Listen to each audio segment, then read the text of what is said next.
My name is Riz. I'm a direct engagement and support worker for Drink Wise Age Well, based in Exeter. So Drink Wise Age Well is for absolutely anybody over the age of 50.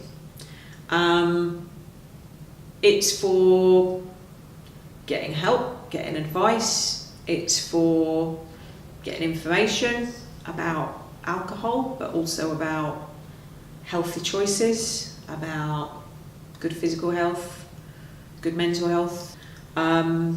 We engage with people out in the community. So if somebody perhaps thinks, I wonder if I'm drinking a little bit more than is good for me, you can come to us at one of our events, or you can phone the advice line, or you can come to one of our mutual aid groups and just get a bit of guidance, get a bit of information, get a bit of support. It's for anybody. It's not like what you've seen in the movies where you might have a big group and you have to stand up and talk about yourself and where did it all go wrong. Our mutual aid groups are small, friendly, solution focused, forward thinking, informal, safe space to just come, talk about challenges going on in your life and get the support of the group to think about ways to work through them. Well, I've had, I would say, a fairly checkered history with alcohol myself. I don't mind admitting that, because absolutely anybody can develop harmful drinking patterns, and I'm no different. I would say the impetus for my abstinence was actually the death of my father last year, which really upset me and really hit me hard. And I did use alcohol to kind of escape those feelings, to run away from those feelings. I didn't think, I didn't want to open that door. I didn't feel I was able to cope with the reality of it. But unfortunately what alcohol does, it just presses pause on the grieving process, so you don't actually feel your emotions, you don't actually deal with it, you don't actually process. And when dry January came around, I've done dry January about 3 times before. I thought I'll do dry January again, and I really wasn't thinking any further than that. But as the month went on, I thought I actually can't see a reason to go back.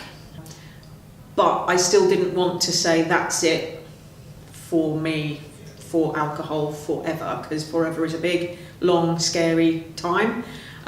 So I just thought, well, I'll do another week. And then I'd do another week, and I'd think, well, I'll do another week.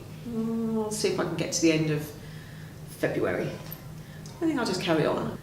And actually, as time went on, it became easier, my routines changed, my thinking changed, and alcohol didn't become that kind of knee-jerk reaction of, it's Friday, or I've had a bad day, or I'm upset, or I'm celebrating, or it's 5 o'clock, or it's my birthday, or it's somebody's birthday, or something. So, you know, habits change, and so I just carried on. I mean, there are tons of benefits for reducing, cutting down, or stopping alcohol use. But for me personally, the way I would look at it would be, I'm a more authentic version of myself. So my emotions are real. I think through things properly, I'm more present, I'm more engaged, I'm more switched on, I'm more even-tempered. I think I'm a nicer person to be around, to be quite frank. So that has knock-on benefits to my family, to my friends. The health benefits as well. I think I've lost somewhere about half a stone to a stone in weight. My skin's better. I've got more money at the end of the month. I think the first step is to really know where you're starting from. So when I'm working with clients, I always say, well, start a drinks diary. And when you actually start to monitor and you're more accurate about it, it makes you a bit more mindful about what you're doing. And knowledge is power. And if alongside what you're recording you're drinking, you're also recording your thoughts, your feelings, your moods, your activities, where you were, who you were with, what you were doing, then you can start to see patterns emerge, because 9 times out of 10, the days where perhaps, you're bored, you're unfulfilled, you're lonely, you're not doing anything, you might be more likely to think about, oh, well, I'll have a drink. It's about discovering what your motivation is. What is your motivator? Why are you doing it? Because if there isn't a strong enough motivator, it's very easy to talk yourself out of it. It's very easy to fall back into old habits, use alcohol as what people do, a crutch or whatever. So for me, I think my motivator was, although I talked about all the health benefits and financial benefits, my motivator was my dad. I knew that he would hate to see me drinking on his behalf, because when he passed away, I couldn't deal with it, so I was drinking. And I kind of thought he'd hate that. He'd hate to feel in any way responsible for that kind of behaviour. So for me, it was my dad. And, the longer it's gone on, I thought, well, I think my dad would be proud of me. I think stigma, I think shame, I think fear. I've spoken to a lot of people who say, well, I would make changes, but I don't want to go and talk to my doctor about it because I'm frightened of what they might say. I don't want to have a liver function test because what if it comes out and it's bad? The other thing that people fear, if they have been using alcohol for a long time, if it's become part of their life, part of their structure, part of their routine, part of their social activities, part of their network, is this fear of who am I going to be without it. And it's a biggie, and it's something that people talk to me about a lot.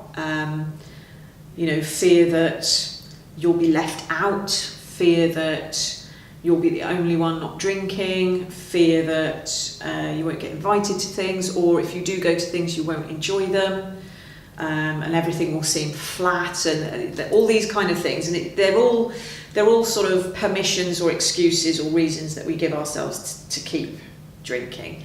But what I've certainly found, I had a friend say to me, well, I really admire you for what you've done, and I don't think I could do it. And I said, well, why not? And she said, well, I go to gigs and I go to festivals and I go for meals out and drinks after work and things.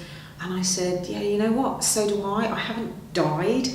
I still do all of those things. She's like, yeah, but I always really enjoy myself. And I was like, yeah, and I still really enjoy myself. I go out, I'm still quite loud, I'm still quite embarrassing, I'm still quite random, and I'm still quite eccentric. Turns out that wasn't the booze, that was me all along. So, there is life after alcohol, and alcohol doesn't necessarily improve social situations. It actually makes you less present and less able to remember and less able to connect with people. I see this as the new normal now. I can't think of a reason to go back to drinking after having such a period without. I don't think it enhances my life in any way, and I don't feel like I'm missing out. So it's just to carry on and supporting other people, as well as my work with Drink Wise Age Well, supporting my clients. I also run mutual aid groups, and I'm also on quite a lot of alcohol related social media forums and groups, so just sort of supporting other people paying it forwards really, passing on Clint's tips, bits of information and education, and hopefully, doing this blog, getting it out there, is reducing that stigma so that more people feel able to have those conversations, just have an initial conversation with somebody, and start to make changes for the better.